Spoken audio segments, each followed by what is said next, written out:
Hello and welcome back. Today I'm breaking down left-wing tiers, multi-positional players, and younger players with some upside potential. Now there's a lot to go over. There will be some overlap with the right-wingers video, but both videos give you the tier separation and the breakdowns on wingers, along with a little bit of strategy sprinkled in. So let's jump into the data and take a look at what is going on. So as I start to work with the 3D graph, you can see the kind of tier separation here.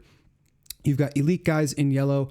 You've got the left wing 2 options in green. You've got LW3s in purple, and then the deep values, maybe waiver wire guys in a 12-team league, but maybe they're for you in your deep leagues. Now, when I start to peel back some of these layers, you can kind of see a little bit more of the separation between the first round, or not the first round, but the first tier and the second tier of guys. And we'll get into that in a little bit more detail. But let's first start it off by taking a look at the elite tier. And it's not quite like the right wingers where you saw Kucherov that much far ahead of the next highest guy, which was Pastrnak, but you do see a little bit of a clear separation here. You've got, as I peel it back a little bit, you've got Draisaitl, Panarin, Kaprizov, and we're going to touch on all three of those guys. So we'll start it off by taking a look at Leon Draisaitl, obviously the number one guy, the number one left winger, center left wing, dual eligible, 1.6 point per game ceiling, 1.47 3-year average, and you get excellent power play numbers. They've been way higher than this in the past. 3.38 shots per game is excellent. He's elite level in every way. He's attached at the hip with Connor McDavid. You'll obviously get some power play exposure to him. This is a no-brainer number 2 to 3 overall pick, depending on what your league settings are. He's going at ADP 2.9, so he makes a lot of sense, and he is clearly ahead of the pack. Now, the next highest in terms of point per game ceiling is Artemi Panarin. Panarin right in that 27 range, kind of the back end of the second, early third round, which is crazy considering his ceiling is 1.46 points per game. That was 120 points just 2 years ago. 1.11 point per game last year in a down year for almost everybody on the Rangers. Nobody's talking about it, but he had a pretty quietly good season last year. 37 goals, 52 assists, 26 power play points, about 3 shots per game, which is excellent. He didn't used to shoot like this. He's turned that on in the last 2 years. So you're getting an elite level player at ADP 27. That seems like excellent value. He is a little bit higher than Kaprizov. That is just based on that point, the last 3-year point per game ceiling. So you do get a relatively high ceiling with Kaprizov. What you also get is higher shot volume, a little bit more than a half a shot per game more out of Kaprizov. Power play numbers are excellent. They 0.34 per game, 14 on the season, but only 41 games. Obviously, the injury risk is the problem here. That's why he's dropped to ADP 7.3, but that is crazy value for him. I would think he is worth that draft pick because he's going to be the guy in Minnesota. It's a contract year for Kirill Kaprizov. He's asking and demanding what appears to be ludicrous money. So for him to go out there, he's going to have to back it up on the ice. And this is going to be a huge bet if you're looking at him. If he can stay healthy, he's probably going to win your league. If not, it could not work out, but you're still going to get an elite level player for the first half last year. He was number 1 or 2, and depending on your league settings. So that's the top 3 guys. You can kind of see back here, Matthew Tkachuk, he would be a first rounder, obviously injured until sometime around December or January. That made him drop to ADP 51. Obviously, he's extremely complete when he's in the lineup, and he will be a good fantasy asset this year. He'll be playing less games than everybody else, so he'll be arguably less tired coming back after the Olympic break. 1.38 point per game ceiling over the last 3 seasons. He's been a 3-year average of 1.19, so he is that first round level at 1.2 point per game level plus. 23 power play points, that's on a per game basis, elite level, 0.44 power play points per game, 3 shots per game, 1.62 hits per game. Doesn't hit as much as his brother, but still throws the body around. So this is an excellent file when he's back and healthy, but obviously he has dropped in ADP. Now, I went over Robertson and Rantanen in the right wingers video, so we'll touch on Jack Hughes here. Now, you'll notice as we move along here, there are guys with white circles around these data points. That indicates that they are 25 years or under, and that is the only guy in this tier with that separation. So he's age 24. He's 1.27 point per game ceiling. He's hit 99 points in a previous season, and he still hasn't really played a full 82-game season. Obviously, he has a lot of shoulder injuries. There is risk associated with that, but it's priced in at ADP 17.7. His shot volume is elite level, 3.69 shots per game. Not many hits, not many blocks. You don't expect that. Power play numbers are just as good as Matthew Tkachuk, 0.44 power play points per game. That's elite level. 27 power play points in just 62 games. They're going to need him on that power play, and he's got plenty to work with. Nico Hischier had a great season last year. He's going to have a bunch of guys, depending on what they're going to have in terms of camp, Luke Hughes or Dougie Hamilton on the point on that power play. So plenty to work with there. Age 24 seems like a prime season for him to break out. ADP 17 seems like value for him. Usually a back end first rounder, early second rounder, but definitely not this year. So I would definitely take this at ADP 17 as your second round option. He's an elite level guy if he stays healthy, and you still get him at value at ADP 17. So there's two other guys we could talk about here, Nugent Hopkins, who I'll get to, and Pettersson. We'll start with Nugent Hopkins. With Nuge, you kind of know what you're going to get. That point per game ceiling was the season where he absolutely exploded for something like 40 or 50 power play points, which was unsustainable. He's at 20 power play points last season, so still getting a decent amount of those. Shot volume has decreased to 2.1 shots per game. He was very disappointing last year at a 0.63 point per game, but that is the perfect setup for a bounce back if you're looking for that regression back up to his 3-year average of 0.91. He's well away from that, and then his ceiling is even further than that. So he does have positive regression kind of baked into that file. If you wanted to take a bet on that super late at 154, I would imagine he climbs up an ADP a little bit higher than this because, or lower in terms of where you're going to get him in the draft, because he's a guy that you're going to get that exposure to McDavid. So this is definitely going to make sense at this point in the draft. Now, as I zoom in a little bit, we'll bring in Pettersson. Pettersson has that ceiling as well. 1.27 point per game ceiling in the last 3 seasons, 1.02 3-year average. So even though he had a down year last year at at 0.7, he is still primed for that regression. He's well away from his 3-year average. He's well away from his ceiling, kind of the exact same thing that we saw from Nugent Hopkins. But the setup is a little bit better because they're going to depend on him. With Nugent Hopkins, you obviously, they're depending on a lot of other guys. Hyman, McDavid, Draisaitl, Bouchard, all of these elite level guys are in the depth chart a little bit higher than a guy like Nugent Hopkins. Pettersson has to be the guy for the Vancouver Canucks. He's 26 years old, which is right in that prime age range. He's finally got rid of JT Miller if that was what he wanted. So he should be the guy. He's going to be counted on to be the guy. He's got to step up. The shot volume has to be better at 1.7, but the hits are pretty good at 1.16, and the blocks are relatively rare, 79th percentile there.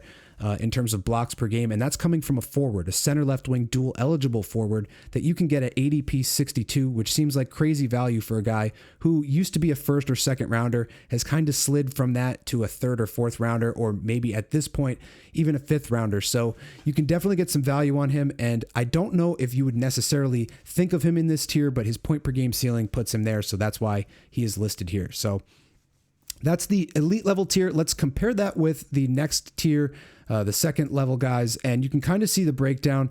Hagel in the back there just doesn't get a lot of power play time, and that may or may not continue. He did get a little bit of it, about 46.9% of the time he was on PP1 from 227 last year onward, but just 11 power play points, about 0.13 power play points per game is a little bit low. So he does a lot of work at 5-on-5, which is good. 1.1 point per game, that's a little bit high just in terms of what he's done historically, but he is going to get you excellent exposure. So I touched on him in the right wing video. We're going to start to look at these left wingers as I bring it in a little bit closer. Kyle Connor is a pretty much set it and forget it kind of second rounder in this range now. He's similar to Marner and Nylander in that he does have a pretty good point per game ceiling over the last 3 years, 1.18. The average is really good at about a point per game.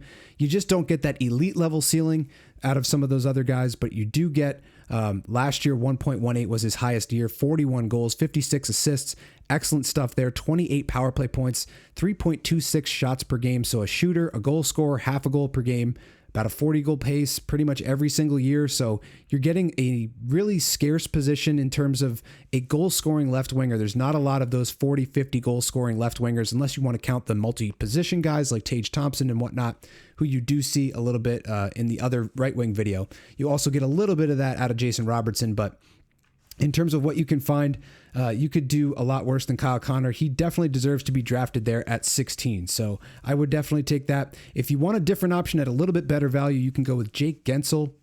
Gensel also gets you that elite exposure with guys like Kucherov and Point. He's got that 1.15 point per game ceiling. Set it and forget it point per game guy, similar to Kyle Connor. You're just getting a 15 ADP discount on this file. 41 goals, exactly the same. A little bit lower shot volume at 2.7 is probably why he's a little bit lower, but 28 power play points is excellent. 80 games played, so you're getting him in your lineup more often than not. He will probably be on Team USA along with Kyle Connor, so they're both kind of in the same boat there, but you get a little bit of a discount on Gensel between the two of them.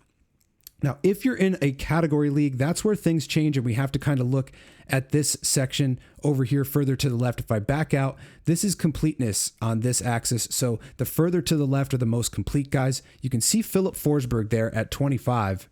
And you may be asking why Brady Tkachuk is in this tier. He's not a first rounder, so I'll kind of cover this right now. Forsberg, down year last year, but still really consistent in that close to a point per game range. He's got a little bit higher ceiling than a guy like Brady Tkachuk. The shots are excellent at 3.43. The hits are great at 1.84. Power play, he's going to get that exposure. He was really healthy last year at 82 games played.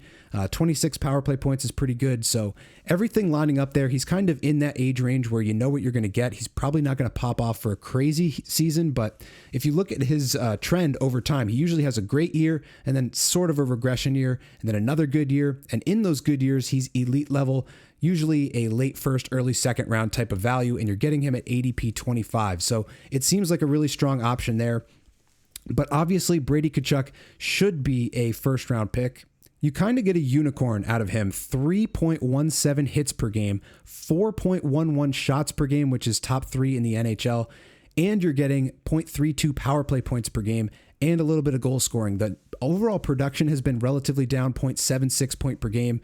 He's pretty far off from that point per game ceiling, which he definitely has. 23 power play points is pretty good, but he's got to be motivated this year. He wants to win that gold medal for Team USA. You could see him wanting to make the playoffs last season after playing in the Four Nations. So dual position eligible. This guy is a unicorn in category leagues. He should absolutely be drafted in that 5 to 10 round range in your category league, depending on your league settings. But he's listed lower here because of that lower point per game ceiling over the last 3 seasons. So he definitely needs to increase his offensive output. He has plenty to work with in terms of Ottawa. They've got a ton of guys that you would definitely want access to. Now, similar theme with the category league kind of guy is Tim Stützle, center left wing dual eligible. He's in that prime age range, even though it doesn't fetch it here. He's 1.15 point per game ceiling, a 90 point season not that long ago, 0.96 point per game last season. That's pretty good. Right around that 1.02 3-year average. So he's been relatively consistent. He adds in 1.59 hits, which is nice for a category league. You'd like to see the shot volume come up a little bit, but the power play numbers are elite level, 33 power play points and a full 82 game season from Stützle. So he's kind of in that same range with a guy like Thompson. Maybe Jake Gensel falls into that range. You have potentially Jason Robertson, who you could find in that same ADP range, and Stützle a little bit lower than that, so you're getting even better value. I would use him as a left wing in this case, but he gives you roster flexibility, and he should be a kind of guy that can break out for above a point per game. So this is a decent option, mainly because the hits make him a little bit more valuable than just a standard point per game player, which you can find later. Now, I quickly want to go to the bottom of this list and show you Cole Caulfield. He's a really good goal scorer. We know that. 37 goals last year, just a shade below half a goal per game, 2.93 shots per game. The hits are kind of a little bit higher than they used to be at 0.81. So relatively incomplete in terms of blocks and hits, but kind of a little bit better than he used to be. Power play point per game, 0.21, seems a little bit low for what he can do, and so does the point per game ceiling at 0.85. I could see him breaking out for a 1 point per game plus season this year, maybe above 40 goals. He's in that prime age range, 24 years old. He's in a decent spot in terms of ADP. 56.6 seems like it's a good spot to bet on a young guy who's already got a relatively good floor at that 0.81 3-year average and hope for that upside. He's on the top line with Suzuki and Slavkovsky. He's going to be on the top power play unit in that spot, the Ovechkin office spot, hopefully trying to take some one-timers. So this seems like it's all pointing in the right direction for a breakout year from Cole Caulfield. Now, you also have Matt Boldy. Similar age, 24 years old, ADP 33 is a little bit higher, but he does have a little bit higher floor at 0.86 points per game. He still hasn't really broken out above that point per game level at 0.92 at his ceiling, but 3.3 shots per game is elite level. I would have expected Caulfield to have the higher shot per game numbers last year, but it was apparently Matt Boldy. Left wing, right wing, dual eligible with Kaprizov on that top line, potentially in the top power play unit as well. So 82 games is excellent for him. Stayed fully healthy. 21 power play points is just a touch low considering some of the other guys that we've seen. Caulfield right around that same level. That could be stunting them and potentially why they're that low in ADP when they could be a little bit higher and maybe value in that range. And then you've got Seth Jarvis. 3 position eligible, 23 years old, already relatively consistent. He's hit that .92 point per game level last year, 32 goals, 35 assists. Power play numbers are in that same range that you're seeing out of Boldy, but he is a little bit more complete with the hits at 1.27 and a couple of blocks every now and then. 2.79 shots per game is lower than Boldy, so it's pretty much just whatever you want in terms of a profile. You get a little bit more goal scoring upside and awesome exposure, but a little bit lower floor for Caulfield, a little bit less peripheral profile. You get a little bit more of that with Matt Boldy, higher shot volume, elite level exposure, and then you get a more complete profile out of Seth Jarvis. So these are all 3 young guys that I would definitely like in these ranges. Obviously, the guys further down in ADP provide a little bit more value, but this is kind of part of that strategy of finding those young up-and-coming wingers and trying to bet on them for a big season before they break out. Now, kind of at the other end of the spectrum, I do want to touch on one more player in this range, and that is Kevin Fiala. 35 goals last year is really nice. 3 shots per game is what you like to see. He's going to be in that top 6, probably on that power play unit. He was really good when some of their other offensive guys weren't playing that well. He's got that 1.04 point per game ceiling, which is pretty nice. 0.89 3-year average, and a little bit below that last year. So there is some room for improvement. He did play a relatively full 81 game season. 25 power play points is a little bit above what you saw from Jarvis, Boldy, and Caulfield. That's going to be a nice feature of his file, 0.31 power play points per game. So relatively complete, but a little bit less complete than some of those other guys. He's a little bit older, so maybe less likely for a breakout, but he's right in that prime age range. Still not old enough where you'd consider him on the downward swing. So I like this, and he's notorious for being a second half of the year player. He would be a guy that you would maybe want to bet on after the Olympic break, maybe target him in some trades mid-season. But if you want to start out and draft him, 102 seems like it's pretty good value for a point per game winger with that level of shot volume. So up next, we're going to bring the left wing 3-tier back in. That's the purple guys here. We're going to take away the elite guys, and you're going to kind of see a little bit of an intermingling. You see some green guys down further, to the lower end, and then you see some purple guys higher. What's the difference here? Well, we swing it this way. You can see there's a lot more uncertainty about power play usage. That's kind of the main theme to this entire tier. There are guys in this tier that you're probably going to get access to, which are going to be on power play 1 the entire time. Maybe Val Nichushkin, he was at 80% from 227 onward. Zach Hyman should be stapled on that PP1. You don't know about Kreider or Marchand. You don't really know about Vetrano. Maybe some of these other guys, Jenner, McCann. You would have to think Svechnikov is going to be on that power play net front. Holloway could get a look there. There's a bunch of guys towards the back here where it kind of does depend a little bit on power play production because we know they're pretty good 5-on-5 scorers. Now, before we get into the guys with potential variable power play time, I want to quickly spin it this way and show you the options here that are actually getting the power play time. We've talked about a couple of these guys like Kuzmenko, Dorofeyev, Kent Johnson, DeBrincat in the right wing video, but there are a couple of guys who are getting some power play time that will probably feature, these are guys you're going to want in this range, the 92 range to 100 range. You're not really betting on a ton of upside with Ehlers. You're just hoping to continue to get what you've always gotten, which is pretty good shot volume, usually above 2.52, relatively good point per game numbers, consistently around 0.83, but upwards of 0.91. Seems to be relatively stable. I don't know if he's going to break out for more than a point per game season. He's in a good situation with a team that likes to play up-tempo. He should continue to get more shot volume playing with Carolina. They're a team that likes to shoot and throw the puck on net. So you should be able to get a little bit more shot volume out of this. And the goal scoring is pretty nice. 24 goals last season. 22 power play points is excellent as well. So Ehlers is a solid option in this range. Age 29. The only thing I would say is money bag syndrome might come into play where he just got paid and maybe isn't as motivated as a guy who's in a contract year. But other than that, not a lot of down points to Nick Ehlers' file. For Pierre-Luc Dubois, this was an excellent kind of season for him. kind of a reestablishing of his career in Washington, comes over in a trade, plays really well, 0.86 point per game ceiling at 0.81 last year, so kind of near his high, a little bit above his average, so you could see a little bit of regression there. That's the one word of caution. The shot volume is low at 1.73. The hits are okay, the blocks are okay, but you'd like a little bit more out of that. The power play numbers, same type of thing, 14 power play points, seems a little bit low. Played all 82 games, so that's good to see. Most of the time was on power play one. So relatively complete because he does get some goal scoring. He gets a couple of assists, some power play time. The shot volume is a little low. The hits and blocks are kind of reasonable for a forward, but in general, not really ownable. At 158, it's not the worst bet you could make. You're getting top 6 exposure and some power play exposure to Ovechkin at a pretty decent ADP. I'm probably just going to stay away because I just don't really like this player that much. I don't think he's got that above point per game ceiling, and I don't think that this is a good setup for him. He was above his average. He was below his ceiling, but I think best case scenario, you're looking at a point per game center, which is fine. And you could definitely find that in this ADP range, but I'm just probably going to stay away from Pierre-Luc Dubois. There's a couple other guys I would prefer. One guy I didn't talk about yet was JJ Peterka. I kind of mentioned him in the right wing video. I said that this is probably what you're going to expect to see is around that 0.88 point per game level, 27 goals, 41 assists.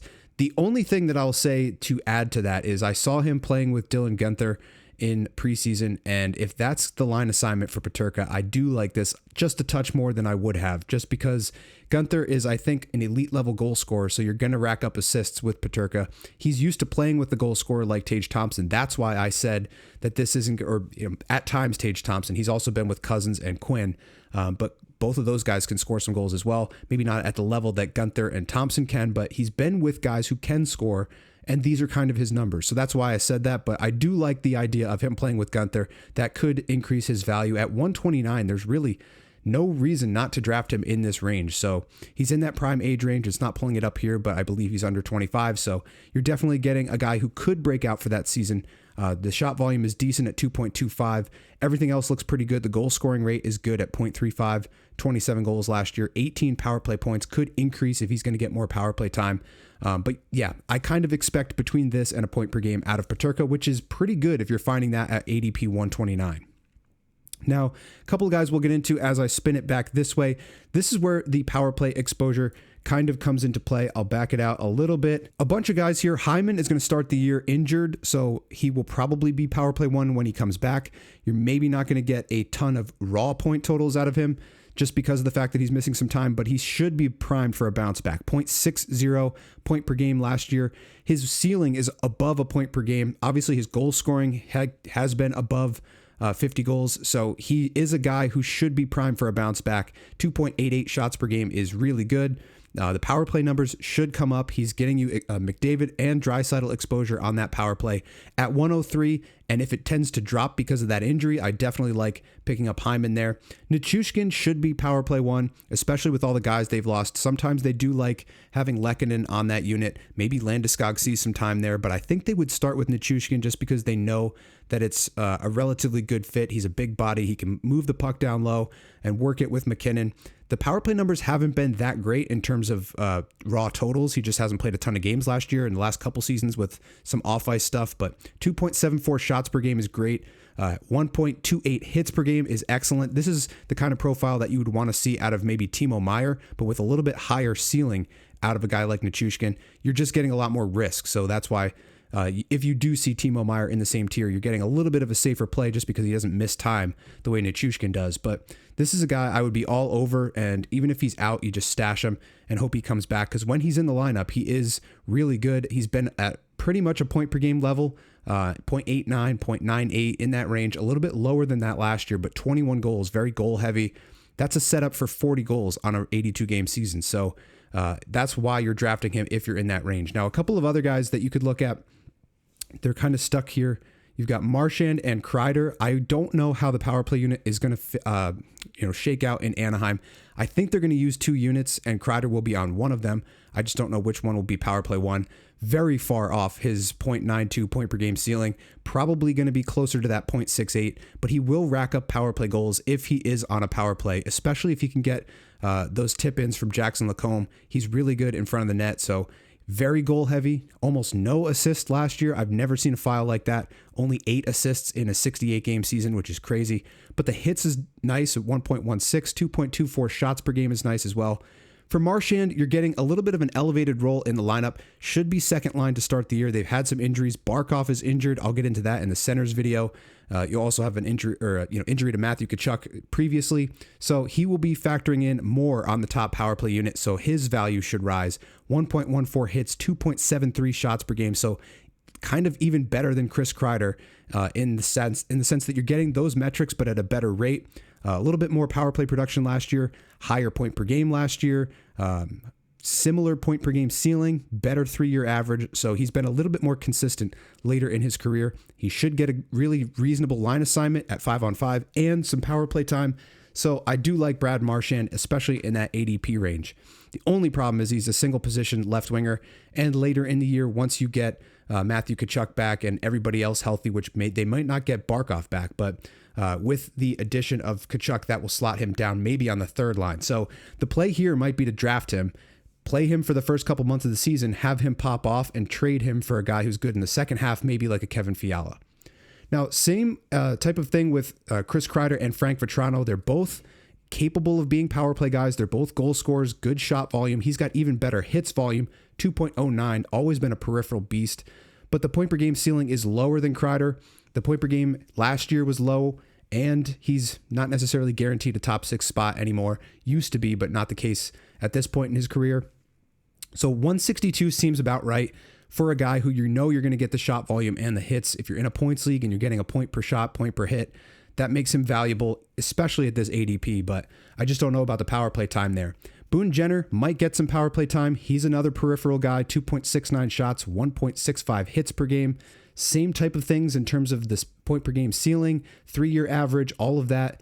Last year was a pretty good point per game level for him, 0.73, 7 goals, 12 assists in 26 games. He could be a guy that could be excellent value, especially in leagues with faceoffs, because he's going to get you those. He's relatively versatile. He's got the shot profile, the hits profile. Just the ceiling is limited, and I don't know about the power play time. Now, that's another theme here with Svech and Holloway. We'll start with Svech.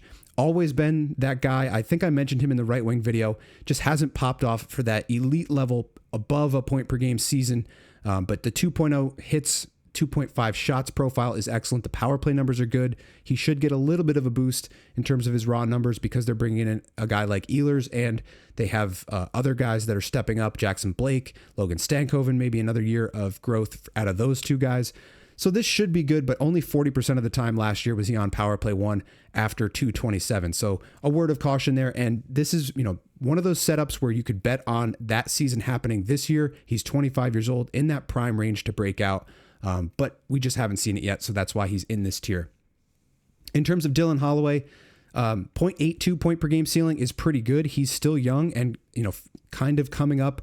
Similar age range to Svechnikov, similar point per game ceiling, similar profile with 2.14 hits, 2.3 shots. The power play numbers are kind of similar, 0.17. Compare that to 0.25. A little bit less power play production. Same power play percentage in terms of how often they've been on power play 1. So this is a nice completeness level at 83. Same with Svech. You're getting a little bit less out of Svech in terms of a 72 completeness rating. But for Holloway, you're getting that same type of profile right around the same ADP. So it's kind of like take your pick, which guy do you want. In terms of what I would do, I would look at the power play lines coming out of training camp and make my decision based off of that if I wanted one of these two guys. Now, I mentioned Cole Perfetti in a previous video. I'm not going to cover him. Cutter Gauthier we will talk about because he is a single position left winger. Only 21 years old, 2.3 shots per game last year. The hits close to a hit per game is nice. 0.54 points per game last year is pretty decent. He turned it on in the second half. 82 games is nice to see out of him playing a full 82. Just didn't get a ton of power play time, but that should come this year. He should be one of those trigger guys on at least one of those two power play units. This would be an excellent place in the draft to try to set up for some upside with Cutter Gauthier. 168 seems criminal for a guy like this. The shot volume alone should make him ownable. The power play exposure should be better than it was last year. He's just in this tier because he wasn't always on power play one, 12.5% of the time last season, and he is young, so there might be a little bit of variance to his file, a little bit of risk, but at ADP 168, that risk is pretty much mitigated, and I love that pick. Now, I'll pull it over here, and we'll get a little bit better look at some of these guys here. Definitely guys we need to talk about. So we'll start with Will Cooley. I could see him getting some power play time. Chris Kreider was the net front guy for New York. He's gone. They will probably use 2 units, even though they're going to probably front load the 1 unit. I don't know if he makes the top unit. That's the question mark. But even if he doesn't, 3.67 hits per game. He's kind of a unicorn in that range. I believe he was top 5 in hits last season. 1.85 shots per game is decent. At times, he was averaging a little bit more than that. He should be in the top 6, at the very least top 9 for a pretty decent offensive team.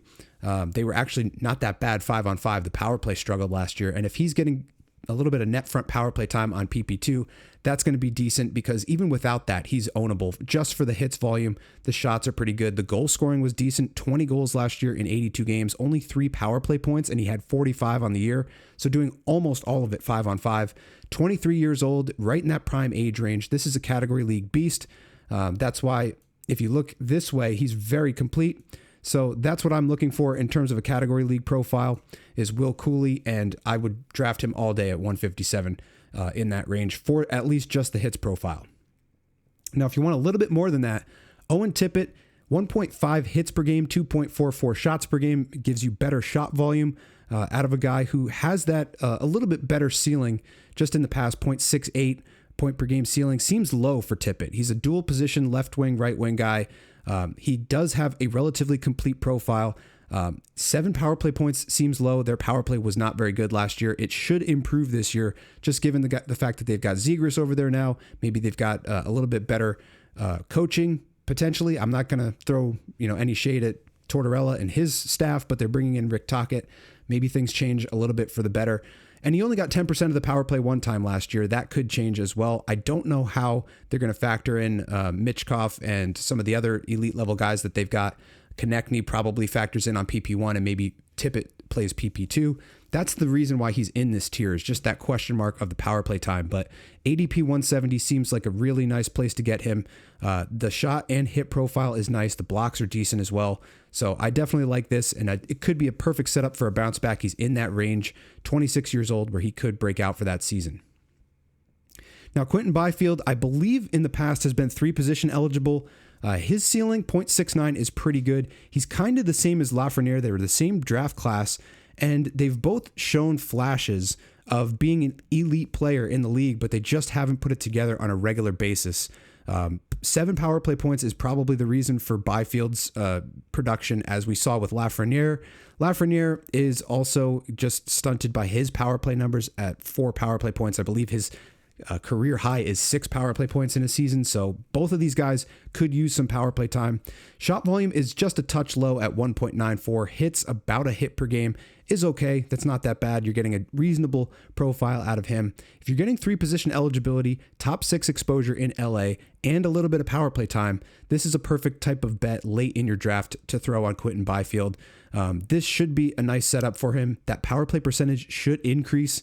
At the very least, they should have him trying to take over Kopitar's role, because obviously Kopitar is retiring at the end of the year. So he's got to make a couple of strides this season and get into that range where he can take over and be the number 1 center for this team once Kopitar is gone. So this could be a perfect setup. Age 23 for Quinton Byfield. Seems like it's the perfect time for a breakout season. 0.69 point per game at 0.67 last year. So he's kind of hitting that ceiling, and I would expect a breakout year from Quinton Byfield. Now, there's a couple other guys at the top here. I just want to touch on one of them, Carter Verhaeghe. Again, with all those injuries in Florida, his value should rise. He shouldn't be ADP 121. 3 shots per game, 1.17 hits per game. Again, everyone in Florida hits a little bit over a hit per game. 20 goals last year, 33 assists, 0.65 point per game is low for what he is capable of. His ceiling is closer to a point per game. His 3-year average is 0.83, so well below that. He's primed for a breakout. He was one of our shooting regression candidates going back up.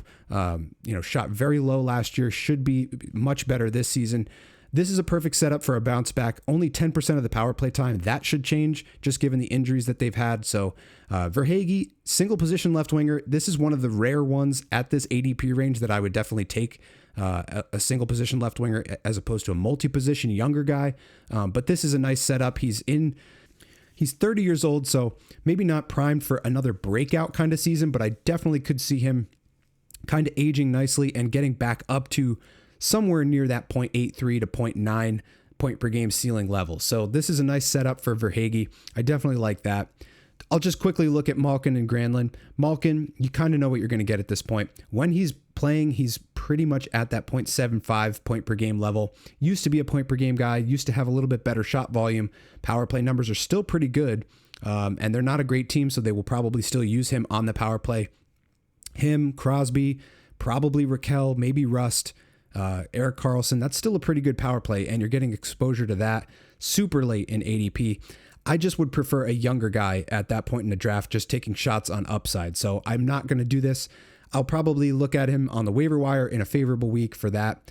Mikael Granlund is an interesting one. 3 position eligible, 0.80 point per game. 22 goals last year is pretty good. Power play numbers are pretty good. 0.23 per game. 2 shots per game is a touch low. Everything else is a little bit low. And I don't know what his deployment is going to look like. He's probably going to be top 6 in Anaheim. Just not sure exactly where he's going to slot. And I kind of favor Leo Carlsson in terms of what they're doing up the middle. I like Leo Carlsson. He's a really good up-and-coming young player, and I'd rather draft him in this ADP range than Mikael Granlund. But still, a 3-position eligible guy who is capable of that 0.8, 0.9-ish point per game level. Relatively complete, 83 games last year because he got traded, but excellent, stayed healthy. Put up power play numbers, pretty good goal totals, pretty good assist numbers, 66 points last year. So nothing to dislike about Granlund. I would just prefer to take a shot on younger players. Now, the last younger guy we'll look at is Protas. He's got no power play usage. It's crazy. He's got 66 points. All of them are even strength, I believe. Only 1 power play point on the season. He's got 30 goals, which is crazy. All of that 5-on-5. 1.87 shots is a little bit low. I would hope that he would hit a little bit more, but he doesn't. So this is a weird kind of case because he doesn't have that great peripheral profile with the hits, blocks, even the shots, and the power play numbers are almost non-existent. But he's 24 and he's put up a pretty good season last year, playing with some good players, top 6 probably again in Washington, and he could get you some Ovechkin exposure potentially. He could get you some exposure to some of the other guys they've got. I don't know if he'll see time with Ryan Leonard, but that's another guy to keep in the back of your mind is Ryan Leonard in Washington.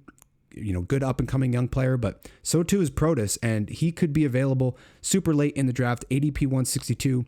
This seems like the kind of guy I would favor over Malkin or Granlund just because of the untapped and unknown upside that you're going to get. This is where you take risks in the draft, and that's where I would do that. Now, this last tier, I think I went over Slavkovsky. If I didn't, I like his hits profile, 2.46, 1.68 shots per game is low. He's a second-half guy. I'm relatively sure I covered this, but 79 games played, 18 goals, 33 assists, top line exposure with Suzuki and Caulfield, and some power play time. I definitely like this file at 103. It seems a little bit rich, but I would definitely bet on him for an upside type of season in that breakout age range. I believe he's 22. I could be wrong about that. There are a couple of other guys with similar profiles. You got Matt Coronado. He's not being drafted at all right now. He should be top 6 in Calgary. The 2.34 shots per game is nice. Relatively decent numbers, 24 goals last year, 23 assists, 17 power play points. So that is a nice factor as well if you're going to get some power play exposure. I'm not going to break down the rest of this tier. That's going to do it for this video. Stay tuned. I'm going to take a look at the centers next. We'll look at those tiers. Hopefully I can get to goaltending this weekend. I do not know if I'll be able to have time for that. But thank you all for watching. And as always, I'll see you in the next one.